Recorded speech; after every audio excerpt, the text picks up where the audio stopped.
ವ್ಯಕ್ತಿಯ ಪಕ್ಷವಾಗಿ ನಿರ್ಮಾಣ ಮಾಡ್ತಾರೆ. ಯಾಕಂದ್ರೆ ಇವತ್ತು ಸಿದ್ಧಾಂತ ಇಲ್ಲ. ದಳದಲ್ಲಿದ್ದವ್ರು ಆಚೆಗೆ ಹಾರೋದು, ಅಚ್ಚಲ್ಲಿದ್ದವ್ರು ಈಚೆಗೆ ಹಾರೋದು, ಹಾರೋದು ಪಕ್ಷ ನಿಮ್ದು. ಅದರಿಂದ ಇವರಿಗೆ ನಿಮಗೆಲ್ಲ ಹೇಳಿದಿರಿ, ಸುಮ್ಮನೆ ಕೂತ್ಕೊಳ್ಳುವಂತ ಬೆನ್ನು ತೋರಿಸುವಂತ ಪರಿಸ್ಥಿತಿನಲ್ಲಿ ಇವತ್ತು ತಾಲೂಕು ಬಿಜೆಪಿ ಇಲ್ಲ. ಇಂಥವ್ರನ್ನ ಕಟ್ಕೊಂಡು ನೀವೆಲ್ಲ ರಾಜಕಾರಣ ಮಾಡಿ ಬಿಜೆಪಿನ ಎದುರಿಸಲಿಕ್ಕೆ ಆಗ್ತದೆ ಅಂತ ಹೇಳಬೇಡಿ. ಪೊಲೀಸರ ಬಗ್ಗೆ ನಾನು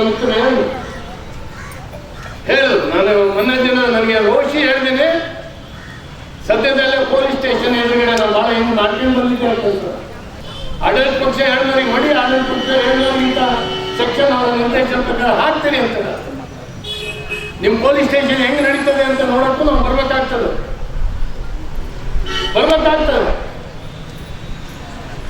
15 ವರ್ಷ ಆಗಿತ್ತು ಇಲ್ಲಿ ಕ್ಲಬ್ಗಳನ್ನು ನಿಲ್ಲಿಸಿ.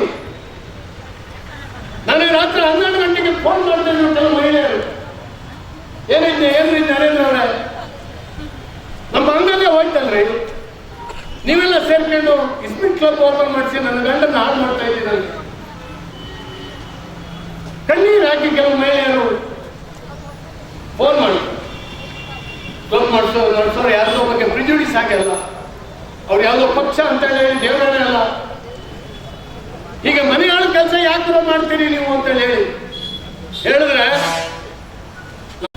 ಹೀಗೆ ಮನೆಯಾಳ ಕೆಲಸ ಯಾಕೆ ಮಾಡ್ತೀರಿ ನೀವು ಅಂತ ಹೇಳಿ ಹೇಳಿದ್ರೆ, ಇಲ್ಲಿರ್ತಕ್ಕಂಥ ಕೆಲವು ಪೊಲೀಸ್ ಅಧಿಕಾರಿಗಳಿಗೆ ಸಂಬಳನ ಕೈ ತುಂಬ ಕೊಡುತ್ತೆ. ಮೊದಲೆಲ್ಲ ಕಾಂಗ್ರೆಸ್ನವ್ರಿಗೆ ಹೆಣ್ಣು ಪೊಲೀಸ್ನವ್ರಿಗೆ ಹೆಣ್ಣು ಕೊಡ್ತಿದ್ರು, ಅವ್ರಿಗೆ ಸಂಬಳ ಕಮ್ಮಿ, ಯಾರ್ಯಾರ ಹತ್ರ ಸುಲಿಗೆ ಮಾಡ್ತಾರೆ. ಇವತ್ತು ಮರ್ಯಾದೆಯನ್ನು ಬದುಕಲಿಕ್ಕೆ ಬೇಕಾಗಿರ್ತಕ್ಕಂಥ ಸಂಬಳ, ಸಾರಿಗೆ, ಅದು ಯಾವುದೇ ಸರ್ಕಾರ ಇರ್ಬೋದು, ಕಾಂಗ್ರೆಸ್ ಇರ್ಬೋದು, ನಮ್ಮ ಸರ್ಕಾರ ನಿಮಗೆ ಕೊಡ್ತಾರೆ. ಮರ್ಯಾದೆಯಿಂದ ಜೀವನ ಮಾಡುವುದು. ನಾನು ಕೂಡ ಒಬ್ಬ ಹೋಮ್ ಮಿನಿಸ್ಟರ್ ಆಗಿ ಪೊಲೀಸರನ್ನು ಸಮರ್ಥನೆ ಮಾಡಿಕೊಂಡು ಒಳ್ಳೆ ಪೊಲೀಸರನ್ನು ನೆನ್ ತಟ್ಟಿ ನಾನು ನಡೆಸಿದ್ದೀನಿ. ಆದರೆ ನನಗೆ ಪಾಠ ಕಲ್ಸಕ್ಕೆ ಬರಬೇಡಿ. ನನಗೆ ಪೊಲೀಸ್ ಸ್ಟೇಷನ್ನ ಹೆಂಗೆ ಸರಿದಾರಿ ತರಬೇಕು ಅಂತ ಗೊತ್ತಿದೆ. ನಾನು ಬಂದರೆ ಹಾನಿ ಆಗ್ತದೆ, ತೊಂದರೆ ಆಗ್ತದೆ. ನಿಮಗೆ ಎಚ್ಚರಿಕೆಯಿಂದ ಇರಿ.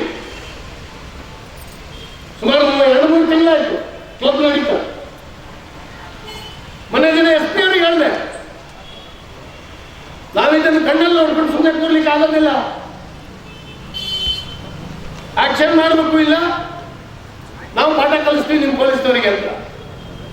ಯಾರು ಇಸ್ಪೀಟ್ ಆಡೋದ್ರ ಮೂಲಕ ಹಣ ಸಂಗ್ರಹ ಮಾಡಿ ನಿಮ್ಮ ಹೆಂಡತಿ ಮಕ್ಕಳು ಸಾಕ್ಬೇಕು ಅಂತ ಇದ್ರೆ ಅದಕ್ಕೆ ನಾನು ಬಿಡೋದಿಲ್ಲ, ನನ್ನ ಪಕ್ಷ ಬಿಡೋದಿಲ್ಲ. ಮಾಡ್ತೀವಿ. ನಿನ್ನೆ ಹೋಗಾಟ ನಿಂತ್ಕೊಂಡಿದ್ದಾರೆ, ಕ್ಲಬ್ ನಡೆಸಬೇಡಿ. ನಿನ್ನೆ ಪೊಲೀಸ್ನವರು ತರಿಸಿ ಏನು ಅಂದ್ರೆ ಚಾನಲ್ ಬಾರಿ ಗಲಾಟೆ ಮಾಡ್ತಾ ಇದ್ದಾರೆ. ಅಂದ್ರೆ ನಾನು ಗಲಾಟೆ ಮಾಡೋಕ್ಕಾಗಿ ನಿಲ್ಲಿಸೋದು, ಇವರಿಗೆ ಇಚ್ಛೆ ಅಲ್ಲ ನಿಲ್ಲಿಸ್ಲಿಕ್ಕೆ. ನಿಮ್ಮ ಹೆಂಡತಿ ಮಕ್ಕಳನ್ನು ಸಾಕ್ಲಿಕ್ಕೆ ಇಂಥ ಕೆಟ್ಟ ನೀಚ ದುಡ್ಡು ಬೇಕಾದಕ್ಕೆ ಹೇಳಿ, ಇಂಥ ಕೆಟ್ಟ ನೀಚ ದುಡ್ಡು ಬೇಕಾದಕ್ಕೆ ಹೇಳಿ.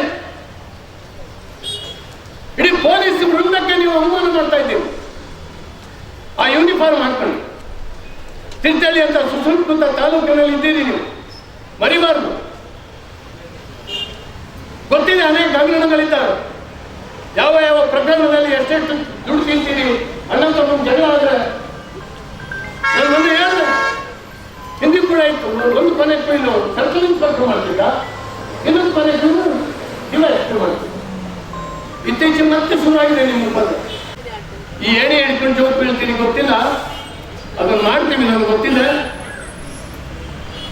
ಆ ಕೆಲಸ ತಾಲೂಕು ಬಿಜೆಪಿ ವತಿಯಿಂದ ನನ್ನ ವತಿಯಿಂದ ನಡೆಯುತ್ತೆ ಅನ್ನುವಂಥ ಮಾತನ್ನ ಸಂದರ್ಭದಲ್ಲಿ ಹೇಳ್ತಾ, ಇಲ್ಲಿ ಯಾವ ರೀತಿ ನಡವಳಿಕೆ ಆಗ್ತಾ ಇದೆ ಅಂತ ಹೇಳಿದ್ರೆ, ಭಾರತೀಯ ಜನತಾ ಪಕ್ಷದ ಅಥವಾ ಯಾರೋ ಹಿಂದುತ್ವದ ಕಾರ್ಯಕರ್ತರು ಹೋದ್ರೆ ಇವರಿಗೆ ಅಸಡ್ಡೆ, ಹಗುರವಾಗಿ ನಡ್ಕೋತಾರೆ, ಗೌರವ ಕೊಡೋದಿಲ್ಲ, ಹಲ್ಲೆ ಮಾಡುವವರಿಗೆ ಬಂದಿದ್ದಾರೆ.